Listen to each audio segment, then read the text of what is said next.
you've just won a massive war and you've annexed a lot of planets. For this video, I'm playing on 3.8 with none of the DLC. Let's just say the situation on said planets might not be particularly good. I'm going to walk you through some of the different things you can do in order to stabilize and recover after a massive conquest. Like, the first thing to do is you got to make sure you don't have any shortages. You're adding a bunch of pops to your economy, essentially, because in this war I've added 81 new pops to my economy. And they're all going to need to be fed and get their consumer goods and whatnot. Before you go conquering, get a good surplus. The reason that you're not going to have a lot of resources is because, say, devastation, which reduces the resources from jobs. Also, instability reduces resources from jobs. So these planets aren't going to be as productive as they were. So even if the empire that you just conquered had the planets set up where they were sustainable, you're getting a planet that's not going to have a lot of output for a while. So you need to put some investment into it. So having good stockpiles or good monthly surplus before you even begin the war. So in this situation, I have plenty of time to deal with these. I also have plenty of energy and minerals. So my economy is solid despite the red numbers. Consumer goods, it's really easy to solve for, particularly this. It's not that big of a shortage, but the thing is I can just do something simple. I have a bunch of industrial districts over here. Currently right now all producing alloys. So if I wanted to solve that issue, I could just swap that over to produce consumer goods. I'm making a huge surplus of alloys. I can temporarily chop down on my alloy usage. So this world used to have 6 alloy jobs, now it's consumer goods. You can really easily switch between industrial, forge, and factory, depending on exactly what you need. So it's really easy to retool your economy between alloys and consumer goods to get that right balance of exactly what you need.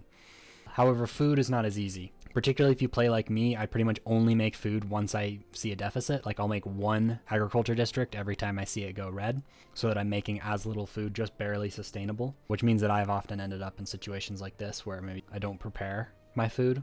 Is either on planets that I already own, start working on, say, building some more agriculture districts, particularly if I have a bunch of pops wanting jobs, but mostly I gotta make sure the new pops start getting me some of that stuff.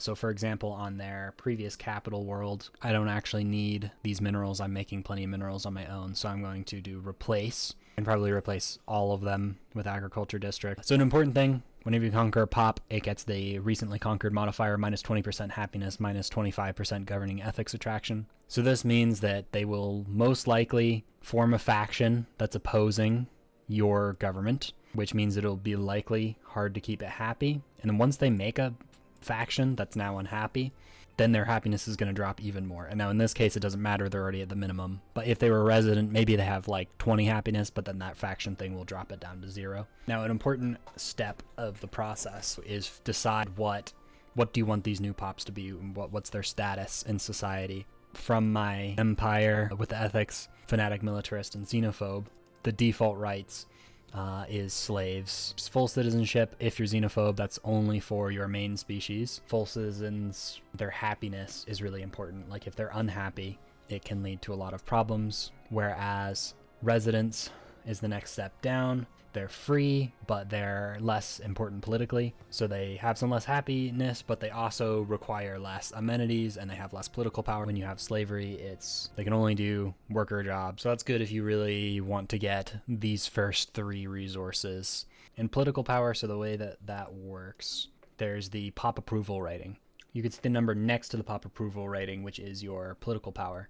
So depending on the way your society is set up, rulers' happiness counts for more than the lower class's happiness. So you could have a super happy ruler class with the rest of your, worker pops being miserable, but the planet could still be stable. If I go into government policies and edicts, land appropriation basically means that automatically some of your pops will move over to your new planets that you've just conquered. Not touched anything, I just won the war, and there's already 3 Lyrite turtles working on this planet. And the winged monkeys are now all workers. But in spite of that, considering how many pops there are, they have 0 happiness, but because they have so little political power, they're not doing a whole lot to the planet, and it's these 3 up here that are contributing the most. And they're not actually that happy either, mostly because of the amenities problem. But if I fix the amenities problem, then this planet would be stable, despite having a lot of absolutely miserable pops. One route to solve a planetary crisis is move in your own pops, make them happy, and then disenfranchise the population that you've just conquered. Or you can move their pops to your planets in order to break them up, so to say.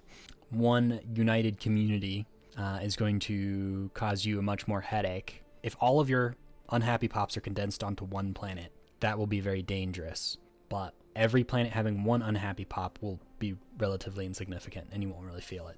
So I have some free jobs over here. I can move some of them over using the resettling. It will cost some energy and unity. So now they're on some other planet, and they don't affect this planet's happiness really at all. Now, residents or full citizens are preferred because they get you more resources. They can work more important jobs, like specialist jobs. However, they also are going to cause more unrest. And they can form a faction. Slaves are incapable of forming factions. So your factional stability, like right now, all my factions are nice and happy. If I turn them into residents, and even worse, if they were citizens, they could start making some factions, and it would be a lot harder to keep them happy, because if factions are unhappy, you get a happiness debuff.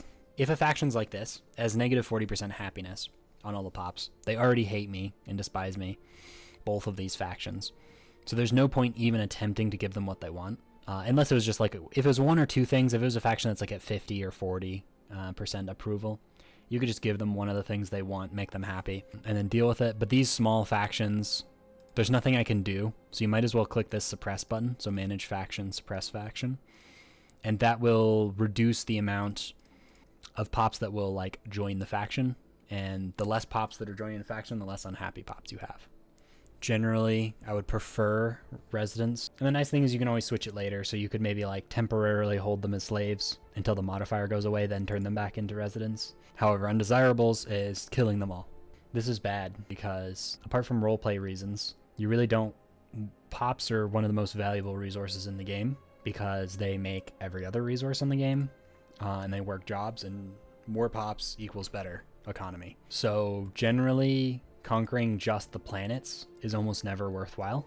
The population is more the main thing that you're taking. The pops is the big prize. I got 81 of the Kazam and 3 robots from that conquest. That's a lot. I don't want them as slaves, and I definitely wouldn't want to purge them. Even if you lean towards xenophobe, don't purge, unless you're doing something petty, like they stole that one choke point system from you and you just want to destroy their entire civilization. So in this case, I'm going to go ahead and set them to residents. All of that employment is no longer a problem, because when they were slaves, they were all forced to work in the worker jobs, but their planets were built around specialist jobs, and the specialist jobs were more valuable to me. So like now they're working for their own consumer goods, which will help. While you're at it, it's a good time to retool your planets for things that you actually want to produce. So like in this case, I don't want these research labs, and I also don't want this robot assembly plant. And I was only demolishing ones that weren't being worked. If they were being worked, they'd be unemployed, which would be unpreferable because that would hurt the stability. This administrative offices, it's already ruined. I could repair it, but I don't actually want to, so I'll just demolish it while I'm at it. Importantly, I'm going to build a holo theaters in order to get those amenities up. That's almost one of the top priorities, is getting lots of amenities on the planet. And then also, there's a lot of crime here. I'm going to reassign a governor, a high-level governor. It'll reduce crime by 9 and add 3 stability. Investing in good governors help with your planet. Launch anti-crime campaign. This will cost immunity, but that's fine. And that'll make these 2 enforcers do even better. So there, with those moves, I've gotten rid of all of the crime. You could build precinct houses to get more enforcers, but the crime wasn't too high, so a governor plus the anti-crime campaign was enough.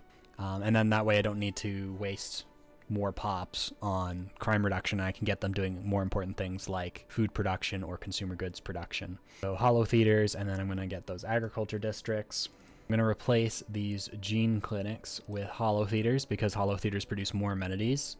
There's low housing here, which will go away once the planet devastation goes away. You could overbuild city districts if you want, but just waiting for the planet devastation is usually fine enough.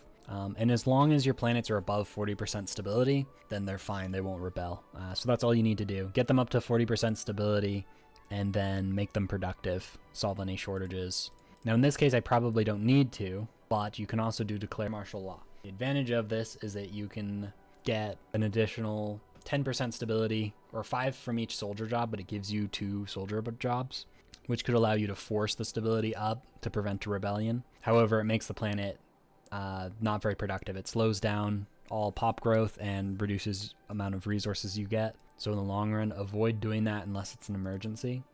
I guess martial law could also be a good panic button if you need armies on your planet, but you don't have any. So I'm going to prioritize these entertainer jobs. I'm going to deprioritize, because they're being stubborn, I need both the enforcers and the entertainers working, so I'm going to force one of the artisans out of their job. Sometimes you have to finick around with it. I'm forcing someone to be unemployed in the specialist tier and then reprioritizing so they move up. Other things to do when you conquer a bunch of planets, setting up new sectors can be helpful. This world, if I put the sector here, that makes it where that covers all of the planets that I've just grabbed. With that, thanks for watching, and goodbye.